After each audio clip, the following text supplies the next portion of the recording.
Welcome back to the Bama Online Podcast. It is a Thursday, August the 3rd, 2023. Travis Reier, senior analyst for BamaOnLine.com, back with you. It is a special edition of the podcast as once again, the Alabama Crimson Tide returns to the practice field in advance of the upcoming season. Day one of fall camp, the 17th fall camp for Alabama football under head coach Nick Saban. We've got a little bit of a twist to this thing. Now, we did some watch-alongs a year ago, I believe it was. And what we do is we take the footage that UA gives us as the media to work with. What we've got in this opening practice is a little under 4 minutes.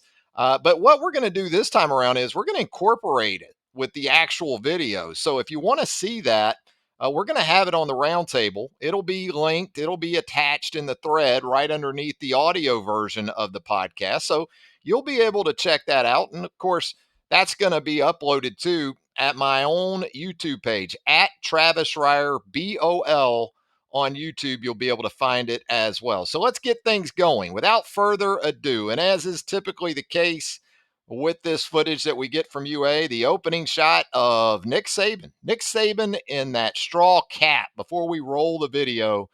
Just got to ask the question, when it comes to iconic headgear in all of American team sports history, Alabama's got to have maybe two of the top 5 or 10, right? Paul Bear Bryant with that houndstooth hat, Nick Saban with this straw hat, some iconic headgear. And as we get things going on the practice footage, if you're watching along with practice footage to the audio version of this podcast, I'm going to go ahead and hit play right now. So there we go. As we get things rolling, Nick Saban totally in his element. I'm already stopping at 2 seconds in, okay? Because we've got Nick Saban absolutely in his element, coaching up those defensive backs, little technique work during individual drills. You'll know that Nick Saban is losing his fastball when you don't see Nick Saban doing this type of stuff, specifically with the corners, but he does it with really other players as well. And in this footage, we see first up Malachi Moore, the veteran defensive back, going against Kendrick Law. Looks like some ball security drills here, trying to get the ball out. Then we see Travaris Robinson putting those safeties through their paces. Nick Saban right there checking things out as well. It looks like Tony Mitchell, who had some off the field issues back in the spring as an early enrollee. I see a 27 there with the safeties. Also, Bray Hubbard, who I thought was really impressive in the A-Day game, a guy who played mostly the quarterback position at the high school level, a guy who was thought to be headed the baseball route for college athletics, ends up at Alabama as a scholarship safety and looking so far so good for the Mississippian here as he gets his career at Alabama going. We roll the tape a little bit. There's Devonta Smith, the number 8 jersey. We didn't see Smith in the A-Day game, so good to see him back out there repping with those young safeties. There's Jake Pope, number 21, very active in the A-Day game. Back in April, had the big hit on Jermaine Burton down that sideline. Christian Story, obviously being counted on to help out at the safety position. What you wonder about with Christian in this video, you see a bit of a knee brace there on his left knee. You hope that's not a hindrance to him as he looks to compete for one of those roles, whether it be base, nickel, or dime. Working through those defensive backs, there's Trey Amos, the cornerback transfer from Louisiana, a guy I was very impressed with in watching some of his tape from last season. I thought Tank Dell, one of the better wide receivers in college football a year ago, currently now, I believe, of the Houston Texans. If you go back and watch that Independence Bowl, Trey Amos did a damn good job in his opportunities against Tank Dell. Des Ricks a little bit there as well. We transition into more individual period work, and there is Nick Saban once again with those corners. Right in the middle of things, we see Antonio Kite, a guy I wouldn't sleep on, Antonio Kite, Jalil Hurley, similar guys in that coming out of high school, there was talk about safety or corner. Kite has settled in at corner. Another guy, when you talk about just the spring game and how he performed in that scenario, thought he did some nice things as well. You've also got Des Ricks in this. There's Kool-Aid McKinstry about to go with Kite in a hand placement drill there. Some lateral movement involved. Here comes Terrion Arnold. You obviously expect him. This is at the 28-second mark. Working with Des Ricks. Terrion Arnold expected to be right there at the top of that mix for that job opposite Kool-Aid McKinstry. Looks like Des Ricks, too, as a reclassifier to the class of 2023. Got the early jump on his career at Alabama. Looks like he's made a few gains maybe in the offseason program. Still got some work to do, some ground to cover, but Nick coaching him up. Here comes Trey Amos jumping into the drill. Kool-Aid looks like he's added some muscle up top, by the way. He looks exceptionally good. He certainly looks the part right now of a future NFL first-round pick for the 2024 NFL Draft. Amos working on some jam and some handwork techniques, some prevention against releases, I would guess that is, where wide receivers are concerned. Nick getting him coached up as well. Here we go, moving through the corners, Terry and Arnold with Jalil Hurley. And so we stop it at the 53-second mark because we're about to transition into the wide receiver position. And look, draw whatever conclusions you want to draw from this. They're working in threes in this initial footage that we're going to see, but the first three wide receivers that we see together, not really a surprise, even if it is an indication of things to come, because Ja'Cory Brooks and Jermaine Burton a year ago were obviously two of the very top guys. There's Isaiah Bond in that group. You kind of expect that as well. And you go back to the spring game A-Day, it was a little bit of a mismatch of guys. But as we work through these rotations of threes, we'll note them. And so there goes Brooks, Burton, and Bond, the bees, killer bees, hopefully, Alabama fans are thinking. Here at the 53-second mark, we roll it from 53 seconds. And next up, as we'll stop it right here at about 57, you've got Malik Benson, the junior college transfer, Kendrick Law also in that mix. And let's see, who do we got there? Shaz Preston working in that trio in that second line of receivers. Next up, here comes Kobe Prentice, obviously expected to be very much in the mix in the slot once again as a sophomore. Emmanuel Henderson in this next group in the middle of these three. As we stopped it at the 59-second mark here. Emmanuel Henderson, a very intriguing guy in that when you talk about the 2022 recruiting rankings, thought to be maybe the top running back recruit for that cycle. He has settled in at wide receiver, had the explosive play touchdown against Malachi Moore in the 8A game. It's a guy who can translate to special teams, maybe a kickoff return option in Emmanuel Henderson. So good looking, long athlete to go along with Prentice here. And in this next group we're going to see coming up as we roll it with 102 into this tape, we're going to see Jaron Hamilton. Looks like Jaron's working with that hamstring support on that left leg, perhaps. Also, Cole Adams in this group. We didn't see Cole in the spring game, so he's back and doing his thing at the wide receiver position. Hamilton, really, really good size at the wide receiver spot as we let it roll there to the 110 mark where we stop it because now we're going to get into quarterbacks. There's Jalen Milroe first up. And boy, I don't know many teams that want their quarterback or one of their quarterbacks to be the first guy off the bus, but Jalen Milroe may be that guy for Alabama in 2023.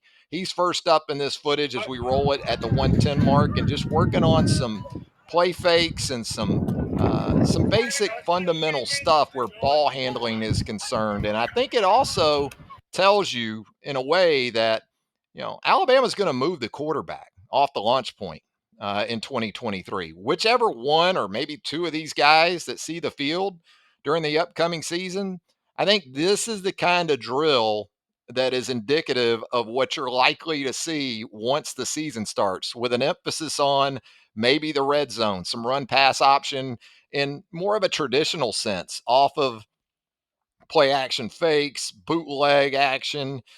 Get these guys out on the corner where they have some options and they can all three. Tyler Buchner right here going after Ty Simpson. All three of these guys can do it with their wheels too. Here's Dylan Lonergan as we roll it with 131 into this.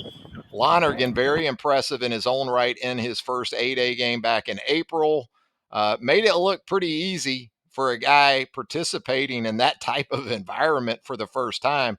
Certainly wasn't overwhelmed by his environs at Bryant-Denny Stadium back on A-Day. So it's Lonergan up next, working that bootleg action. Here comes Eli Holstein doing much of the same. Tommy Rees right there, making sure these play fakes are getting carried out as we roll it at the 142 mark. Now we've got some tight ends involved with the quarterbacks. Tyler Buchner up first. Good to see Robbie Oots out there. Robbie Oots out for spring practice back in March and April. Looks like he's fully recovered and ready to go. Physically impressive, much like the guy who follows him in this drill in Danny Lewis. And Milroe next up at the quarterback spot again. Just a simple out cut to the tight ends. Should be easy. Milroe and Lewis make it look that way. Same for Miles Kitzelman and Ty Simpson coming up next. And there we get a glimpse. Stop it at the 157 mark. And if you want to know if Amari Nyblack has made some physical strides during the offseason, 157 into this video, if you stop it, it's the Alabama football practice footage that we've got for you via On3. Yeah, and we heard Nick Saban talk about it a little bit post practice. He obviously mentioned CJ Dupree, but the other tight end he mentioned was Amari Nyblack. And he mentioned the possibility for Nyblack to be that mismatch. And I think CJ Dupree can be some of that too. I think they've got a really nice mix at the tight end position because you got those guys in the passing game that can obviously get the job done, like Nyblack, like CJ Dupree, but then you've got some guys that can bring some physicality to that position as well, like Danny Lewis, like Robbie Oots, Miles Kitzelman to an extent, Ty Lockwood in a position where you can view him more as a developmental prospect. You've got depth at that position. You don't have to rush anyone. So it looks like this could be a real plus because you remember a year ago, Cam Latu was out for an extended stretch in the preseason. So whereas a lot of the young guys got work at that point, it was more of a question mark, the tight end position going into the season. As we roll it here at the 1 minute and 58-second mark, we've got Tyler Buchner set to take a shotgun snap, and he too is working that quick flip. A little bit high and wide, but Nyblack shows you he can haul that in. Milroe up next. Same thing here to Ty Lockwood. Lockwood working on with a sleeve on that right leg. Here's Ty Simpson on a quick hit right in the middle of the field to Ja'Cory Brooks in stride. Ja'Cory does what he needs to do with that. Next up, I think we've got some throws that you like to see. Now, the problem with practice footage that isn't maybe produced on our own is that everything gets completed. If you watch just the practice footage here as we stopped it at the 2 minute and 13-second mark, the ball's never on the ground. So we see some impressive throws here from Ty Simpson and Jalen Milroe and Buchner. And I think they're telling throws because they look to be more of that deep out cut from the opposite hash. And so Simpson's going to drop here and deliver absolutely on the money to Kobe Prentice over on the left sideline. Very nice ball from Ty Simpson. Next up, Tyler Buchner working the same route, delivers to the outside. Now, Kendrick Law has to slow down for this ball a little bit, and it's just one clip. I'm not making a big deal out of it. I'm just referring back to Nick Saban's comments post-practice, and I've stopped it here at the 2 minute and 24-second mark. Talking more about Nick Saban's comments in relation to Buchner and how there is more of an adjustment for him, not just in terms of his supporting cast that he's walking into, talented as they might be. This isn't a group that he's spent the last 2 years repping with and getting to know and understanding the intricacies and the small things and how this guy, might be at this spot at this certain point in a route. And this guy may not be at that point. So there's a newness still there. And that's even with the summer of work that these guys have been able to get.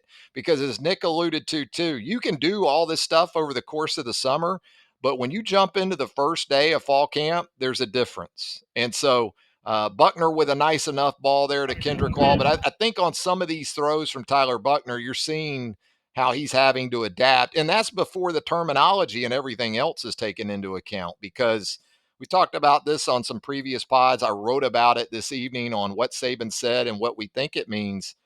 At Alabama, when coordinators leave, especially on the offensive side of the ball, the terminology doesn't go with them. The coordinator comes in and adapts to the terminology for the most part that has been there with the Alabama offense. And so that's the same thing for the quarterbacks, obviously. And so whereas you would think the history of Tyler Buchner and Tommy Reese would work maybe in Buckner's advantage that way. It really doesn't, because just like Reese, he's having to learn all the new technology checks, all that terminology checks, all those things as well. So we roll it here at the 226 mark. Jalen Milrow up next. There's that deep out cut, and he's on the money to Emmanuel Henderson over there on the sideline. We stop it at the 233 mark. Here we got Rob Gillespie working with the running backs. Jace McClellan up first, looking good. We got Roydell Williams back there. We heard from Nick Saban post practice that Jam Miller had a quad strain, and so we don't see Jam Miller in this drill, but we do see Jace McClellan working on some basic handoff stuff with Rob Gillespie. Here's Roydell Williams. You talk about a couple of backs who should be brimming with confidence and exceptionally healthy after those knee injuries from 2 years ago. Boy, Roydell is physically impressive right now. He really, really is. You get to the third back, Justice Haynes there in that familiar number 22. So Justice Haynes looking really good. Big expectations for him as well. And you just sort of keep it moving through that running back position and still have high hopes. But then when you hear about the quad strain to Jam Miller post practice Thursday, and it doesn't sound as if it's serious in nature. I think Saban described it as something that'll keep Jam Miller out for a couple of days. It just reinforces, doesn't it, that you can have 4 or 5 backs at a place like Alabama. And by October, November, you can feel like, hey, we need 4 or 5 more. And I stopped it at the 255 mark here because we're getting into offensive line play now. And this gets a little interesting because it is day one. We understand that. But you are searching, and you are, if we're out there, when we've been out there, Charlie Potter, myself, for years, you kind of looking at that first day mix along the offensive line, defensive line to an extent too. But the first clip we see here at the 255 mark of this footage, Seth McLaughlin at center. The next group looks like Jaden Roberts at right guard. I'm going to think that's, it looks like Miles McVay, who I don't know if we've talked enough about Miles McVay. This is a determined young dude. I won't say he was kind of the other tackle because of Caden Proctor and maybe even Wilkin Formby in this 2023 class, but I was impressed with Miles McVay in the 8A game. He was the guy that opened up with the twos at right tackle, played the entire first half. Formby came on for him there as we've got it stopped here at the 303 mark of the footage. And Miles McVay has only continued to build on that momentum, it seems. He's done a nice job. A guy who really needed some work in sort of reshaping his body. And it looks like he is off to a very successful start in that regard. And it's not difficult for me to envision Miles McVay being a real factor at the tackle position, maybe guard. You know, this is a guy who could play guard it with his size, but either way, I think Miles McVay, bright future at Alabama. Jaden Roberts, a really solid interior player. It's just that Alabama has stockpiled that position to the extent where it's tough to get on the field. We see Eric Wolford. Eric Wolford likes the big guys. Offensive linemen are big. He likes them even bigger than that. And so as we move through this clip here at the 306 mark, we see once again Seth McLaughlin at center, but there's Terrence Ferguson at left guard. And you've got Elijah Pritchett at the left tackle position. Now, I guess there's a couple of different ways you could look at this, although later in the clips, we see indication that maybe the initial inclination is the correct one here. And again, they'll mix and match, guys. So you got to be careful making hard and fast declarations where the pecking orders are concerned. But there's Seth McLaughlin again at the 310 mark, snapping the football. There's Terrence Ferguson, who I wrote about it in our roster countdown for Terrence in going through this team heading into fall camp. You know, I think the thing I wrote was that if he isn't already there, Terrence Ferguson is very close to being a Power 5 starter. And who knows, maybe it's now for Terrence Ferguson, but he's in there at left guard next to Seth McLaughlin. You've got, again, Pritchett at the left tackle position. Then we get into the next group. There's James Brockermeyer at center, Darian Dalcourt at left guard. There's Caden Proctor, the true freshman, with that next group at left tackle. And then we see some guys start to move in. Ola Salinen, yeah, they're at left guard. And how about Rock Montgomery? And it's not a surprise because guys like Rock Montgomery that are truly interior types, um, they're gonna work, they're gonna cross train typically. And so Rock Montgomery, it looks like maybe getting some snaps there at the center position as well under the watchful eye of Eric Wolford. Caden Proctor, once again, large human, nothing has changed in that regard. There's Anquin Barnes as we get into the defensive lineman here. We're winding things down at the 328 mark of the footage, and I've got it stopped here. And Barnes looks like he's made some nice strides. Looks like he's firmed up, maybe streamlined a little bit. This is a guy that when he came into Tuscaloosa, came to Alabama, probably more of a true nose, but a guy now that looks like, he can play on early downs and maybe still give you some pass rush with his power. But we see him there working with Isaiah Hastings, another young player with potential, working on technique, working on get off. There's Freddie Roach right there, trying to be disruptive while also maintaining the integrity of the defense. You can't go rogue at the defensive line positions. Leverage that we're seeing here. And there's Jamarian Latham at the 338 mark. We didn't see Jamarian during the spring. So good to see him back out there. And he's another one of those guys, especially when you start getting into situational packages as a pass rusher. Although Jamarian physically looks like he made good use of his offseason. He's continued to put on good weight, good bulk. Looks like he's getting closer and closer to being at least a viable candidate for a role in addition to situational packages. But, shorts and helmets, there's only so much you can do with the big guys, but the little things, the perceived little things, it can be big. Something Freddie Roach trying to get the most out of his team. There's Edric Hill from Kansas City, Missouri. Impressive looking young player as well. We see Jordan Renaud back there in the number 90 jersey. Now Hastings getting some work with Barnes on the other side. There's a guy I like right here at the 348 mark as we're just about to the end of the footage, a second away from the end of the footage. I like Monkel Goodwine's potential as a pass rusher and as a disruptor in general. I don't know if it'll be this year for Monkel Goodwine, but there are certainly roles available for guys who can get after the quarterback, and who knows? We saw some flash from him in the A-Day game in that role, working with that Crimson defense. Showed some get off, showed some ability to split double teams in the spring game. So just some guys to keep an eye on. That's a good thing about this footage with the defensive linemen that we're winding up with here. These are guys that aren't necessarily prime rotational candidates maybe right now, but those are the guys you like to check back in with every month or two if you can to see how they're progressing, because you never know. Their time could come sooner rather than later. So there you go. We've wrapped it up. There is your Alabama football practice watch along from day one of fall camp 2023 at the University of Alabama.